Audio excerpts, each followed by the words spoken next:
कहानी की शुरुआत सनी नाम के एक आर्टिस्ट को दिखाते हुए होती है जो किसी भी तरह की मशहूर पेंटिंग की हूबहू कॉपी बना सकता था। सनी के नानू का एक न्यूज़पेपर था क्रांति, जो इतना अच्छा तो नहीं चलता था, पर सनी और उसका दोस्त फिरोज बचपन से ही यहाँ काम किया करते थे और दोनों खाली जेब लेकर सारी चीजों को पैसे से तोलते थे। उनके पास इतने पैसों की कमी थी कि सनी अपनी गर्लफ्रेंड के साथ एक क्लब तक में नहीं जा सकता था। क्रांति न्यूज़पेपर भी अब उधार के बोझ के तले दब रहा था। उनके पास उधार चुकाने के लिए सिर्फ 1 महीने का समय था, पर उधार इतना था कि अगर पूरी जिंदगी भी किसी काम में लगाएं, ये उधार तो नहीं चुकने वाला था। कई पैसे कमाने के जरियों को सोचने के बाद सनी को एक आइडिया आता है कि पैसे कमाए ही क्यों, सीधा पैसे ही छाप डालते हैं। सनी स्पेशलिस्ट था डिजाइन में और फिरोज स्पेशलिस्ट था प्रिंटिंग में, तो यहाँ से शुरू हुआ पैसा छापने का सफर। सनी नोट की कॉपी इतनी बारीकी से करता है जितनी तो कोई हाईटेक मशीन भी ना कर पाए, और फिरोज अपनी टूटी फूटी प्रिंटिंग मशीन से जुगाड़ लगाकर कर देता है नोट तैयार। पर जब करने जाते हैं दोनों इसका फर्स्ट टेस्ट, नोट की सच्चाई आ जाती है दुकानदार के सामने और हार आ जाती है सनी और फिरोज के हाथ में।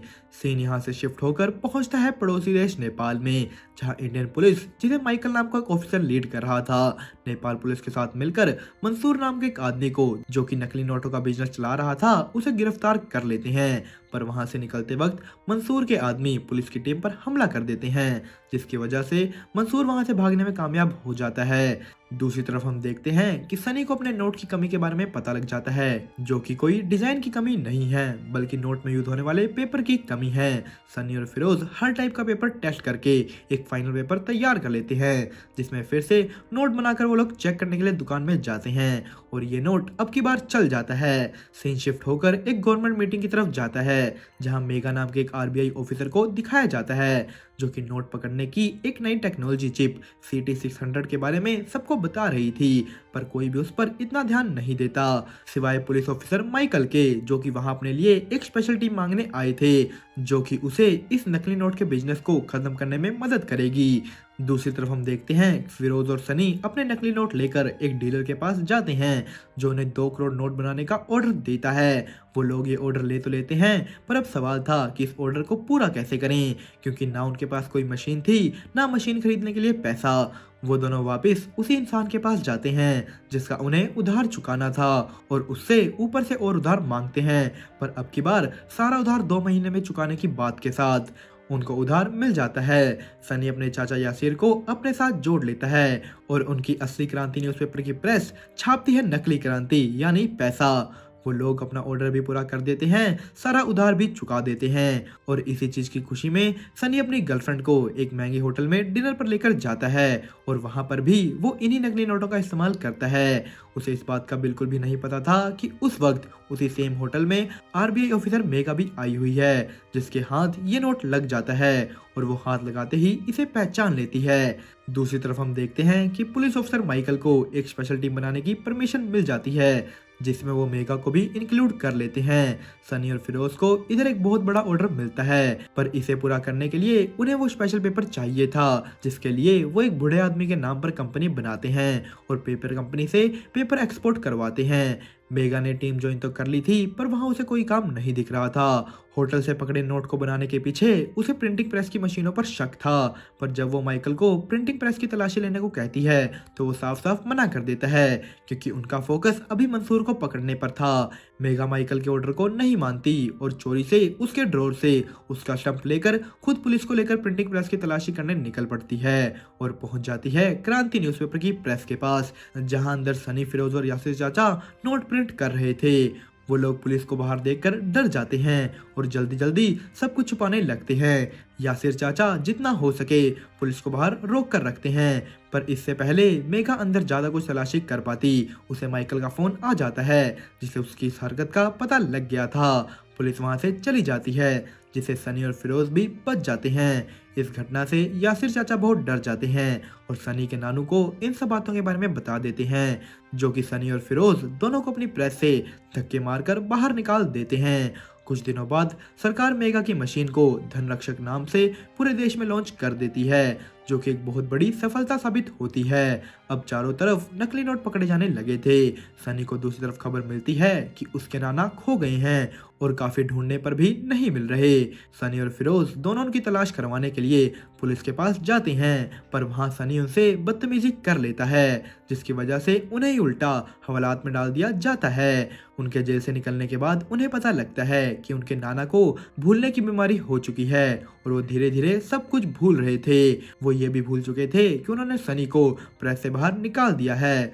सनी अपने नाना के लिए फर्जी नोटों के अपने काम को बंद कर देता है, पर यह चीज ज्यादा देर तक नहीं टिकने वाली थी, क्योंकि हर जगह नकली नोट पकड़े जाने की वजह से मंसूर बहुत चिंता में आ गया था। पर उसे वहां सनी के नोट के बारे में पता लग जाता है, जो कि मशीन भी नहीं डिटेक्ट कर पा रही थी। मंसूर सनी और फिरोज दोनों को अगवा कर लेता है और सनी को अपने लिए काम करने के लिए मनाता है। पहले तो सनी उसे मना कर देता है, पर वो किसी तरह उसे मना ही लेता है। सनी मंसूर के लिए 2000 का नोट डिजाइन करता है, जिसके बदले वो उसके नाना का इलाज करवाता है। पर इधर माइकल की टीम को मंसूर के राइट हैंड मैन बिलाल के बारे में पता लगता है, जो कि नए 2000 के नोटों को बांग्लादेश से इंडिया के अंदर पहुंचाने आया था। माइकल और उसकी टीम बांग्लादेश में उसे पकड़ लेते हैं, जिसका पता लगने के बाद सायरा नाम की एक औरत मंसूर के पास आती है और उसे पूछती है कि अब वो हाई कमांड को क्या जवाब देगा और कैसे इस लॉस को कवर करेगा। वो उससे बिलाल का रिप्लेसमेंट मांगती है, जिसपे मंसूर उसे ये कह देता है कि उसका रिप्लेसमेंट उसके पास पहले से ही है, जो कि था सनी। मंसूर सनी को मिलने मुंबई जाता है और उससे सब कुछ बताकर माइकल की टीम का कुछ करने को कहता है। इधर माइकल को बिलाल के पर्स से वो नकली 2000 का नोट मिल गया था, जिसको मशीन तो क्या खुद मेगा भी नहीं पहचान पा रही थी, और इसे ही कहते हैं वो लोग सुपर नोट, सनी का सुपर नोट। बिलाल माइकल को मंसूर के नए आर्टिस्ट के बारे में बताता है कि इसी आदमी ने ये नोट डिजाइन किया है। हम देखते हैं कि सनी माइकल की टीम का कुछ करने के लिए मेगा से मुलाकात करता है। वो उसे एक कैफे में मिलकर उससे अपनी करीबी बढ़ाता है।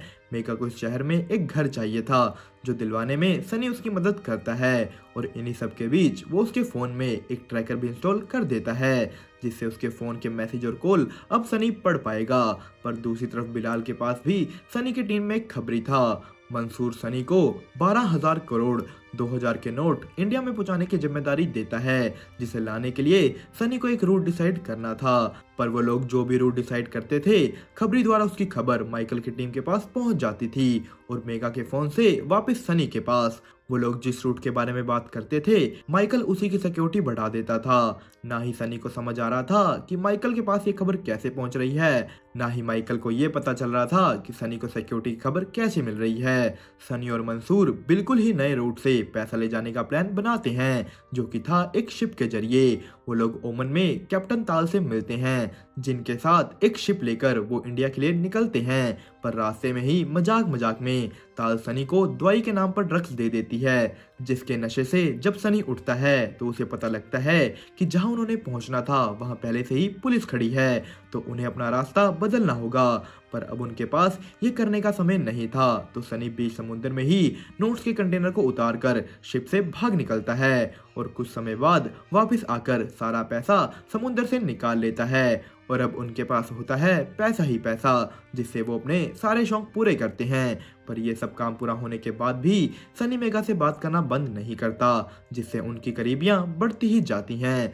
सनी उसके फोन से वो ट्रैकर तक डिलीट कर देता है। मंसूर के लिए सनी को अब एक और काम करना था, जो कि था इन सभी नोट्स को डिस्ट्रीब्यूट करना, जो कि एक बहुत बड़ा और मुश्किल काम था। सनी ये करने लगा तो हुआ था, पर उसे इसमें टाइम लग रहा था, जो कि मंसूर को बिल्कुल भी पसंद नहीं आ रहा था। मेगा को इधर सनी के बनाए नकली नोट्स में कुछ खास देखने को मिलता है, जो कि था एक छोटा सा एस साइन, और उसे वो दोनों मंसूर के नोट और उस होटल से मिले नोट पर मिलते हैं, जिससे अब उन्हें ये पता था कि दोनों का आर्टिस्ट सेम है। वो लोग उसे पकड़ने के लिए एक प्लान बनाते हैं, जिसमें वो उसके पुराने डीलर की मदद से उसे एक ऑर्डर लेकर बुलाते हैं। सनी और फिरोज वो ऑर्डर लेकर पहुंचते तो हैं, पर जब सनी वहां मेगा को देखता है तो वहां से भाग लेता है। पर उसी बीच पुलिस ऑफिसर माइकल उनके चेहरे देख लेता है। पुलिस अब उनकी गाड़ी के पीछे लग गई थी, जिनसे पीछा छुड़वाने के लिए वो लोग 2000 के नोटों को बीच रोड पर ही गिरा देते हैं, जिससे वो तो बच जाते हैं,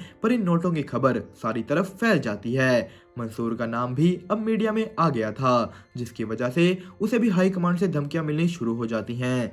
मंसूर सनी और फिरोज को मारने का ऑर्डर दे देता है, जिसे पूरा करने के लिए मंसूर के आदमी उन दोनों को कुछ भी बिना बताए एक जगह पर लेकर जाते हैं और उनके सर पर बंदूक तान देते हैं। पर इससे पहले वो कुछ कर पाते, सनी के दोस्त वहां आकर उसे बचा लेते हैं।